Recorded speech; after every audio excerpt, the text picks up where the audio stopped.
Easy steno YouTube channel पर आप सभी का स्वागत है। डिक्टेशन 5 सेकंड बाद स्टार्ट होगी। Ready start.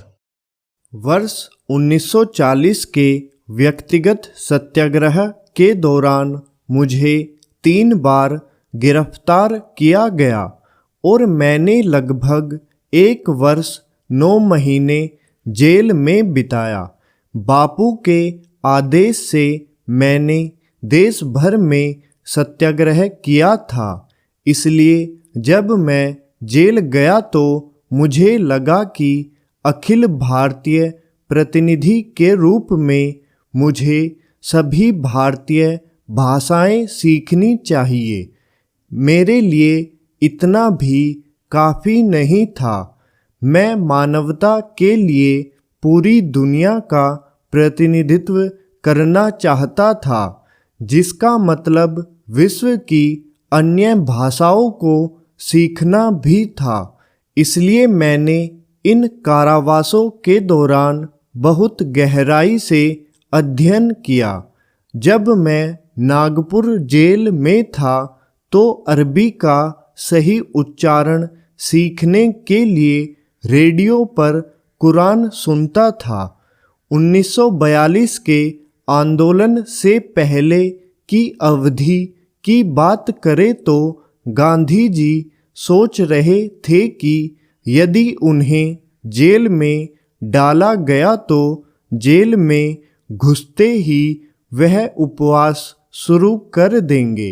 हालांकि जेल जाना एक पुरानी और मान्य प्रक्रिया था, लेकिन गांधी जी एक नए विचार पर मंथन कर रहे थे कि अगर हमने ब्रिटिश शासन को मानने से इनकार कर दिया और अंग्रेजों को भारत छोड़ने के लिए कहा तो वे हमें जेल में डाल देंगे। केवल वही व्यक्ति जिसका हृदय प्रेम से भरा है ऐसा बलिदान करने में सक्षम है। गांधी जी ने सोचा कि यह संभव है और वह खुद इसका नेतृत्व करेंगे। इस विचार ने सभी को चिंतित कर दिया। उन्होंने कहा कि श्रृंखलाबद्ध उपवास जैसी कोई चीज नहीं हो सकती और इसके लिए कोई फौज नहीं हो सकती, क्योंकि ऐसी चीजें आदेश से नहीं करवाई जा सकती। फिर बापू ने मुझे सेवाग्राम बुलाया और पूछा कि यदि कोई विवेकी व्यक्ति अपनी बुद्धि की पूर्णता में किसी कार्य को कर सकता है तो क्या उसका अनुयायी भी उस पर विश्वास करके उसे कर सकता है। मैंने कहा, हाँ, भगवान राम जो अपने ज्ञान की पूर्णता में कर सकते हैं, उसे हनुमान अपने विश्वास की पूर्णता में कर सकते हैं। फिर 9 अगस्त को बापू को गिरफ्तार कर लिया गया, पर उन्होंने तुरंत अनशन शुरू करना उचित नहीं समझा, क्योंकि उन्होंने इस पर सरकार से कुछ पत्राचार की योजना बनाई थी, पर इस बारे में मुझे जानकारी नहीं थी।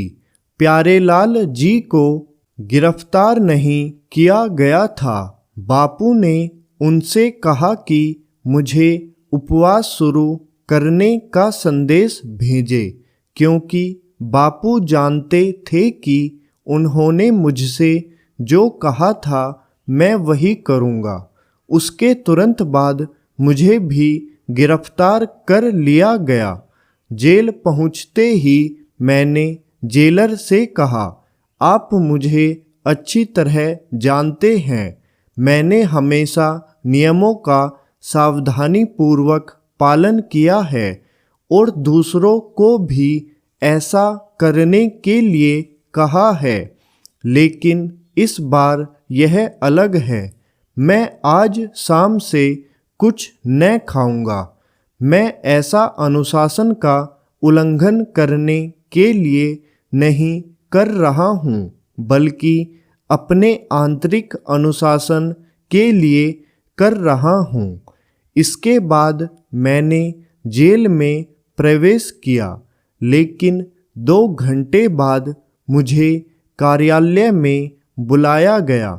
प्यारे लाल जी ने बापू के संदेश को किशोर लाल भाई के जरिए मुझ तक पहुंचाने के लिए कहा था, लेकिन किशोर लाल भाई ने कहा कि विनोबा इसे तब तक स्वीकार नहीं करेंगे जब तक कि हमारे बीच का कोई स्वयं जाकर उन्हें यह संदेश न दे। अंत में गोपालराव वलुंजकर ने आकर मुझे बापू का संदेश सुनाया और मैंने अपना उपवास तोड़ दिया। स्टॉप।